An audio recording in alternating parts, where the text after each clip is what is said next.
So we're at Chaffey Dam Camp 2017. Chaffey! Chaffey! Chaffey! Chaffey! Chaffey! Chaffey! Folks get down in the sunshine.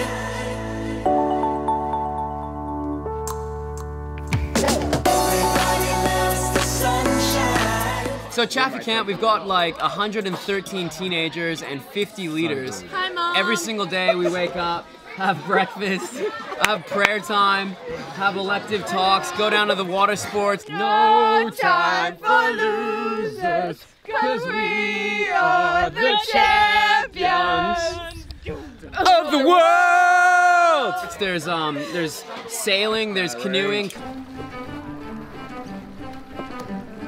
kayaking. This is the greatest thing to ever happen in the history of Chaffey. This is better than Hannah falling out 10 times. Biscuits, kneeboarding, water skiing, wakeboarding.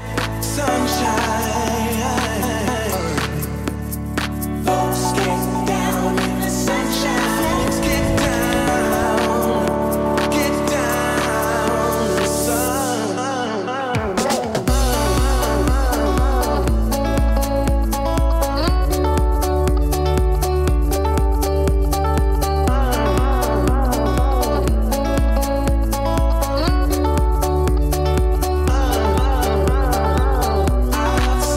Beautiful. Love being out here.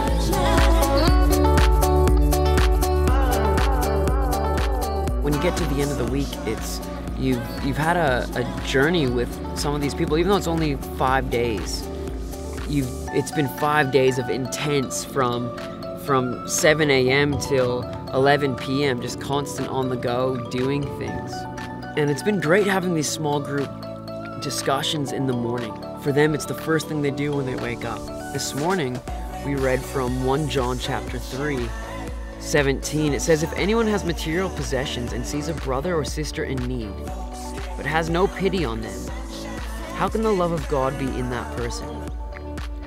Let us not love with words or speech, but with actions and in truth. This is how we know that we belong to the truth and how we set our hearts at rest in His presence.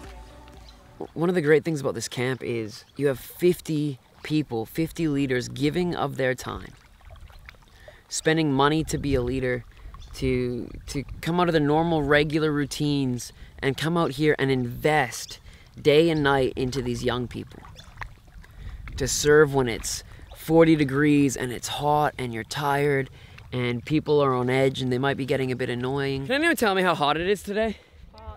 Because it feels like it's 40. Tempted to just squirt you right now. Oh. Yeah, the boys! Yeah, the boys! Guess what? Highlight so far, Brenny? Being constantly exhausted. And I love this verse, that if anyone has something and sees someone else that doesn't have something, give to that person. The love of God should be in you, and don't just let your love be words. Don't just say you love someone, but prove it with your actions. And I want to tell you about John Moody. And there was one day at youth group, I was speaking to someone, saying I just wanted to, get some more equipment. I'd love to get a drone. I'd love to get a GoPro. But at this stage, I just can't afford those things. And John overheard this. And the next day, he rocks up at my house, hands me a USB and a box, and I put the USB in the computer and I watched it, and it was a video of him, and he wanted to bless me with his GoPro. It's yours, and I want to bless you with this gift.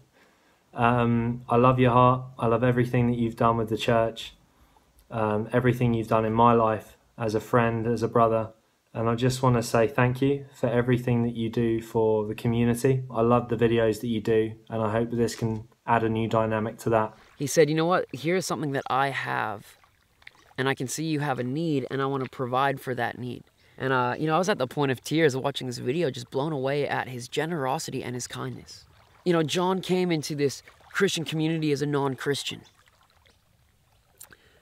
And he was just so surprised at how loving we are towards each other. That people are generous and they give without any expectation of receiving anything in return. And I love this mindset. I love this heart attitude that we don't give because we want to get something. And you know, we've probably all felt that before, that almost, you know, that at Christmas, it's like, well, if you give me a gift, I have to give you something in return, and it has to be of equal or greater value. I can't give you something that costs less. And John was just saying, I've noticed you guys don't have that mentality in your culture. It's okay to receive something and not give something back, and it's okay to give something without expecting to receive. It's simply saying, I love you and I value you enough that I want to bless you. Too often we can get caught up in the, well, this is mine, I need this, and we hold on to things so tightly at the expense of others.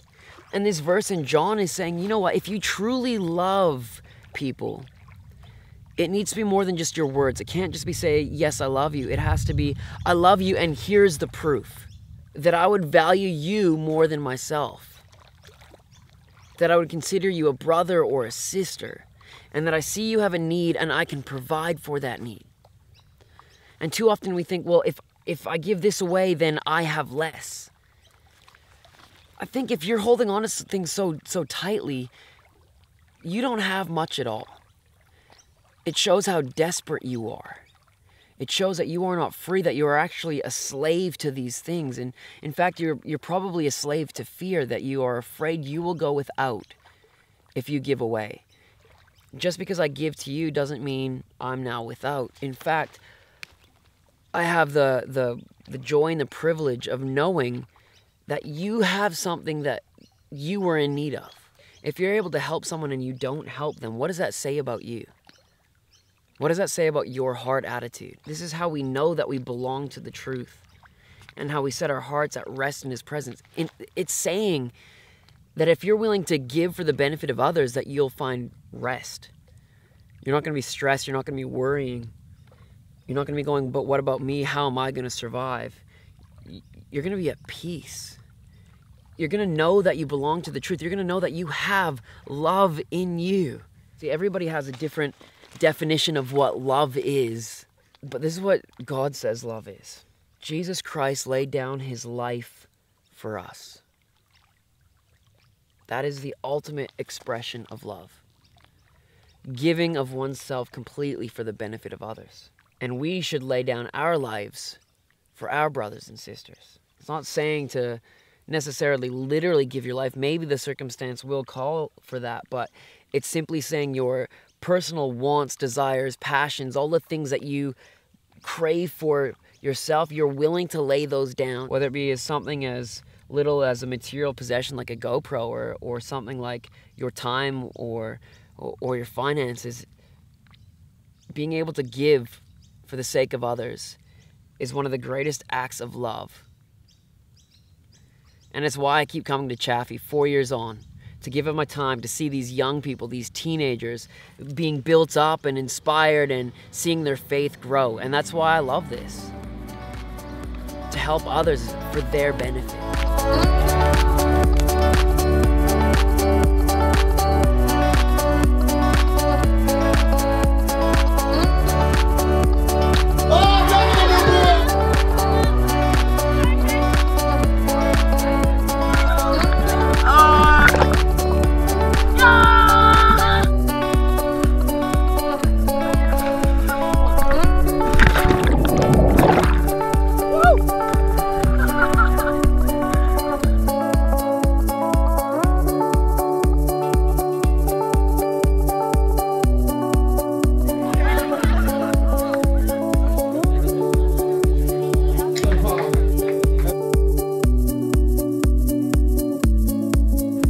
Chaffey Dam 2017.